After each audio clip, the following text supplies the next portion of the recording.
Muito bom ter você aqui. No Ponta a Ponta de hoje, vamos falar sobre uma sala localizada em Belo Horizonte, onde é oferecido gratuitamente atendimento psicológico a familiares e vítimas sobreviventes de crimes dolosos contra a vida. Para essa conversa, eu conto com a presença do promotor de justiça Cláudio Maia de Barros, titular do primeiro Tribunal do Júri de Belo Horizonte e responsável pela coordenadoria estadual das promotorias do júri do MPMG. Participa também do Ponta a Ponta a psicóloga e professora Edilene Torino, diretora da Clínica Social de Psicologia Núcleo do Ser. E também o psicólogo e professor Rafael Bacelar, coordenador do Serviço de Psicologia na Universidade FUMEC. É um prazer recebê-los todos aqui na TVMP, sejam todos muito bem-vindos. Doutor Cláudio, para começar então nossa conversa, perguntas bem objetivas. O que são os crimes dolosos? Quais são eles? E se todos eles são julgados pelo Tribunal do Júri? Primeiro, agradeço imensamente pelo convite, Cristiane. É uma honra estar aqui com você para poder falar um pouco sobre esse programa. E a respeito da pergunta, de forma objetiva, os crimes dolosos contra a vida, especificamente, que são aqueles alcançados por esse programa criado pela Coordenadoria do Tribunal do Júri, que é um órgão de apoio do Ministério Público de Minas Gerais. São todos aqueles intencionais, daí a palavra dolosos, contra a vida. E segundo o nosso Código Penal, são 4. O homicídio, o feminicídio, porque ao contrário do que muitas pessoas pensam, né, professor Rafael, o feminicídio é um homicídio praticado contra a mulher em razão dessa circunstância, pelo fato de ser mulher. Também está incluído como crime doloso contra a vida, de acordo com o nosso Código Penal, o aborto, o induzimento ao suicídio e, por fim, o infanticídio, que é aquele homicídio, crime contra a vida praticado pela própria mãe contra o filho logo após o nascimento, em razão do seu estado puerperal, aquilo que os psicólogos conhecem muito bem, em razão de um abalo emocional que a mulher sofre em decorrência do puerpério naquele momento do parto. São esses os crimes dolosos contra a vida e que são julgados pelo Tribunal do Júri, não por um juiz singular, mas por um conselho de sentença. 7 pessoas do povo que são reunidas no chamado conselho de sentença e que vão decidir se houve crime, quem o praticou e, consequentemente, definir se é simples, se é qualificado, e aí sim o juiz singular vai aplicar a pena dentre o mínimo e o máximo estabelecido na lei penal. O MPMG ele já oferecia um atendimento psicológico a essas vítimas em Belo Horizonte. Mas eu queria que o senhor contasse para a gente como que surgiu esse novo espaço físico adequado, atendimento a essas vítimas, que foi inaugurado no primeiro semestre desse ano, de 2023, no bairro Barro Preto. Eu agradeço até por essa pergunta e é importante deixar isso muito claro, porque esse atendimento, de fato, era oferecido. Graças a esse projeto elaborado pela COJUR, que é a Coordenadoria Estadual das Promotorias do Tribunal do Júri, órgão do Ministério Público de Minas Gerais, fruto de um convênio celebrado através de um termo de cooperação técnica com a FUMEC, aqui representada pelo nosso professor Rafael, que prontamente abraçou esse projeto. E compreendeu a importância e a magnitude dessa iniciativa. E nós, então, celebramos via Procuradoria-Geral de Justiça, que inclusive foi assinado aqui com a presença do nosso Procurador-Geral de Justiça, Dr. Jarbas Soares Júnior. E esse projeto, Cristiane, ele atende todas as vítimas, sobreviventes, naturalmente, e seus familiares, dos crimes dolosos contra a vida, e já vinha atendendo provisoriamente num espaço provisório, ou seja, numa sala que não era dedicada exclusivamente para isso. Porém, percebemos a necessidade, dado o estado de vulnerabilidade, de fragilidade que estas pessoas chegam ao local, por razões óbvias, afinal de contas, são atingidas por um crime extremamente grave, direto ou indiretamente, quer as vítimas sobreviventes, quer os seus familiares, que era necessário ter um espaço reservado, próprio, para que os profissionais da psicologia, através inclusive dos estagiários da instituição de ensino, pudessem dar uma atenção melhor a eles, a seus familiares. Daí porque, então, a Procuradoria cedeu um espaço próprio, que hoje funciona na Rua Ouro Preto, número 703, no 5º andar, com toda a estrutura, um local, um espaço reservado, um local onde elas podem comparecer com seus familiares, inclusive crianças e adolescentes. Rafael, é um projeto desafiante. Demais. Né? Demais. Como é que é? São equipes multidisciplinares da FUMEC, professores e alunos? Conta pra gente como são montadas as equipes para esse atendimento. Primeiro, obrigado, Cris, pelo convite, né? Também a produção do programa. Muito feliz de estar aqui com vocês. Acho que primeiro por uma possibilidade de a gente compartilhar, né, esse projeto que é tão inovador, né? Assim, de uma parceria do COJUR, Ministério Público, com a Universidade FUMEC, pela psicologia, né? Eu sou coordenador do serviço de psicologia que trata dos estágios. É uma prática de estágio, né? Então a gente tem um grupo de estagiários que fazem atendimento, acolhimento das pessoas, né, vítimas e tentativas de feminicídio, homicídio, familiares, a partir de uma troca muito intensa com os promotores, assessoria dos promotores aqui de Belo Horizonte, né? Então, a partir dessa troca, a gente vê as situações e casos, o estagiário entra em contato, né, agenda um atendimento, preferencialmente na presença, né, uma presença física, mas também pode ser por via remota, né, assim, através de programas, né, como Google Meet e outros. E aí a gente tem esse grupo, o projeto ele implica numa articulação entre uma psicologia clínica, né, a partir da escuta, do atendimento, e também uma perspectiva mais social, afinal, sobretudo quando falamos de feminicídio, falamos de uma questão de gênero, né, de uma questão de cultura, enfim. Então, é um trabalho que não envolve outras disciplinas além da psicologia, pelo menos não nesse momento. O que a gente tem é um desafio muito grande pela complexidade da situação de violência. Então, a gente tem um perfil tanto de estagiário como de supervisão que tem que fazer esse atravessamento dentro do campo psicológico para entender a situação, o que é a violência, os efeitos da violência e como auxiliar esse sujeito a elaborar essa experiência traumática, né, por meio dos recursos clínicos. Edilene, qual que é a importância, você que tem também experiência na área, de um tratamento humanizado? Sim, e humanizado e principalmente assim com um espaço físico definido, porque a gente percebe ali a delicadeza do trato com essas pessoas, porque uma coisa é morte morrida, outra coisa é morte matada, né? Então ali você cresce, você nasce numa situação de total vulnerabilidade e dependência. E ao longo do tempo vai aprendendo ali a ter autonomia, criando, né, uma autossuficiência relativa, mas ali e a capacidade de se proteger.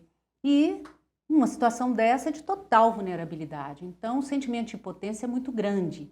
E a necessidade de ter pessoas que promovam principalmente esse acolhimento, né, presencial é muito importante, porque humaniza muito mais, por exemplo, do que um atendimento online, né? Então, é muito, muito bacana esse trabalho que vocês estão fazendo e eu fico também muito feliz de estar aqui ouvindo, né, vocês nessa proposta. A gente faz, então, agora o nosso primeiro intervalo e voltamos já já.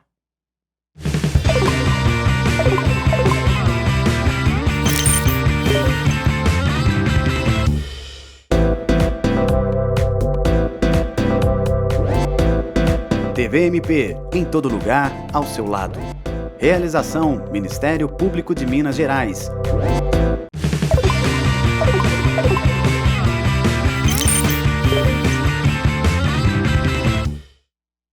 O Ponto a Ponto está de volta e hoje falando sobre o atendimento psicológico a familiares e vítimas sobreviventes de crimes dolosos contra a vida.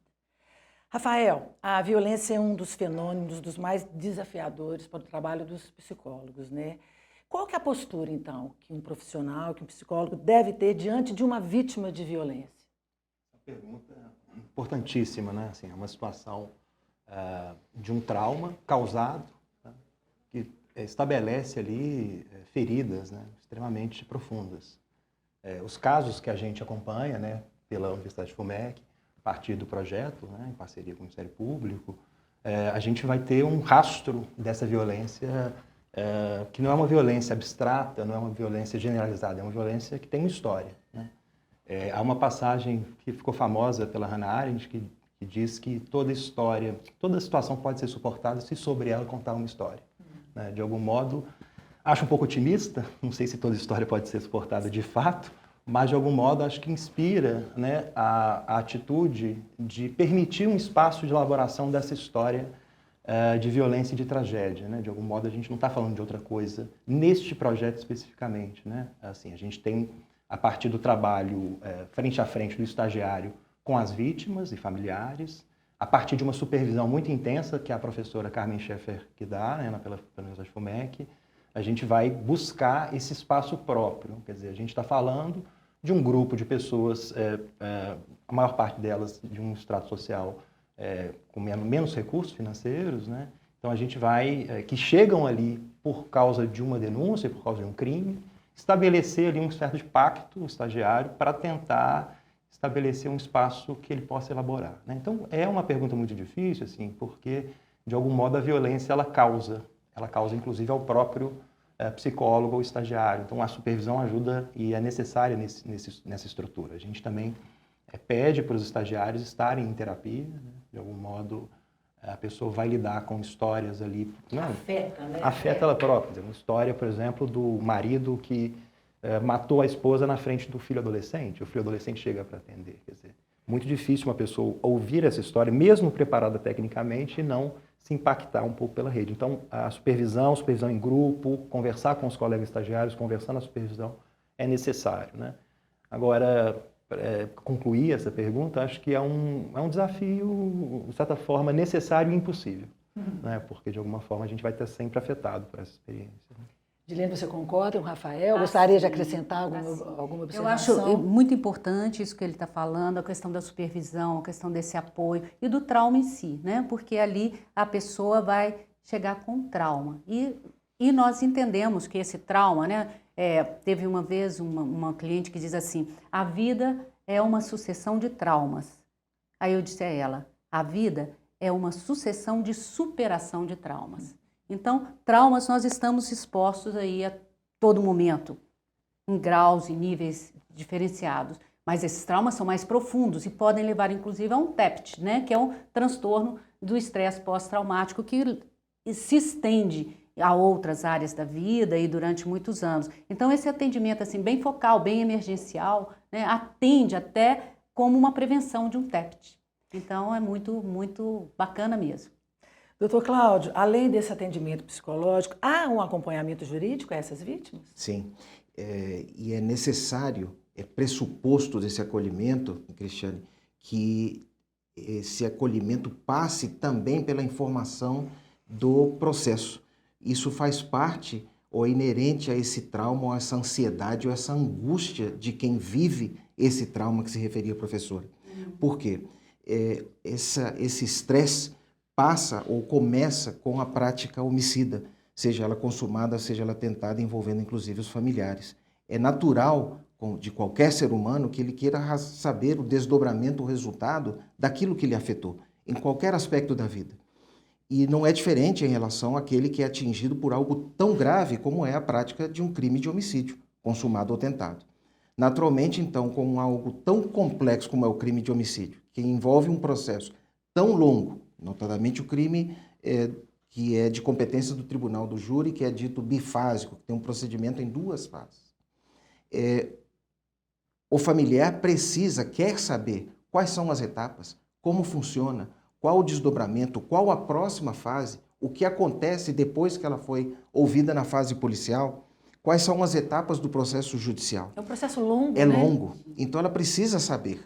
Daí porque nós fizemos questão de colocar também um estagiário de pós-graduação na área jurídica para acompanhar os estagiários da psicologia, que faz essa interlocução entre os estagiários da psicologia com os promotores de justiça que são responsáveis pelo trabalho da promotoria do júri, para que possa haver essa conversa, esse diálogo com os estagiários da psicologia, de modo que eles possam compreender qual é a dinâmica do procedimento, desse caminhar do processo judicial, para que eles também possam passar essas informações àqueles que procuram esse acolhimento, para que o acolhimento possa ser completo e ele possa sim se sentir informado de tudo o que acontece. O acolhimento não é só, esse amparo não é só psicológico, mas também judicial. Esse atendimento tão reservado e especializado, ele potencializa os benefícios, né? do tratamento. E eu acho que, principalmente, evita a revitimização, que muitas vezes, infelizmente, as vítimas atravessam durante todo o processo, né?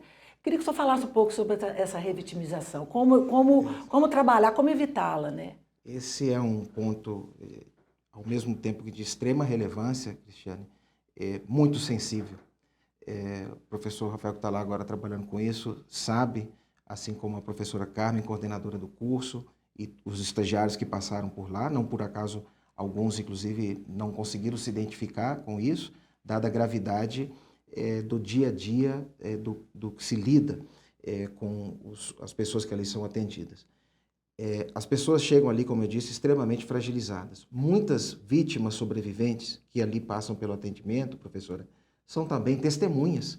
Não raro, crimes acontecem dentro de 4 paredes. Como o professor falou aqui agora, um crime de feminicídio que às vezes atinge, por exemplo, familiares e crianças são testemunhas. De modo que, no dia seguinte, esta criança presta um depoimento e uma semana depois, não obstante o autor preso, ele manda recado para que esta criança se cale no depoimento que deverá prestar 1 mês, 1 ano depois em juízo, sob pena de ameaças, constrangimentos, para que esta vítima, esta testemunha, amanhã não vire vítima. E é obrigada, por exemplo, a deixar o seu lar, ela não tem para onde ir. E este é o atendimento que a equipe do professor Rafael tem que fazer. Então, é uma situação de extremo constrangimento. Sim. E de revitimização. Daí porque a necessidade dessa pessoa receber total acolhimento e proteção. Proteção, inclusive, policial, muitas vezes. Porque essa pessoa não tem para onde ir. É por isso que eu costumo dizer, muitas vezes, que há uma inversão de valores. Os olhares se voltam para o crime, para o criminoso, quando, na verdade, o protagonista tem que ser a vítima. Sim. A vítima, que sofre primeiro com a prática criminosa e continua a sofrer com o constrangimento e com o temor que lhe é imposto por aquele que outrora fora o seu algoz. E é por isso que ele precisa de toda a atenção. Há pouco nós vimos a publicação, Cristiane, da Lei Mariana Ferrer, com toda razão. Mas o que é, afinal de contas, a Lei Mariana Ferrer, senão a exigência de que as pessoas tenham educação para com a vítima? Quando a lei diz que em plenário de julgamento, quando altera o artigo 400 do Código de Processo Penal, professor Rafael, não deverão as partes, nos debates, ofender a dignidade da vítima, outra coisa não faz a lei do que exigir das partes educação e respeito com a vítima. É necessário realmente colocar isto na lei, quando é um pressuposto de civilização e de civilidade humana? A gente faz, então, mais uma pausa e voltamos já já.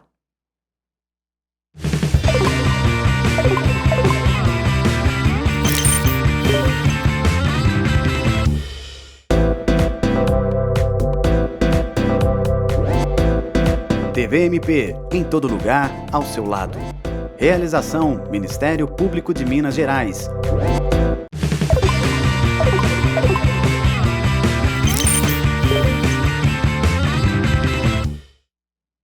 Estamos de volta. Hoje o tema é o Serviço de Atendimento às Vítimas Sobreviventes de Crimes Dolosos contra a Vida, resultado da parceria do MPMG com a FUMEC. Rafael, quais são as particularidades relacionadas ao atendimento a essas vítimas? Cris, são inúmeras. Né? Primeiro, assim, eu queria até fazer uma colocação, assim, desde o início das conversas que eu tive com o Dr. Cláudio, até no auge da pandemia ali, a gente começou a pensar nesse projeto, né?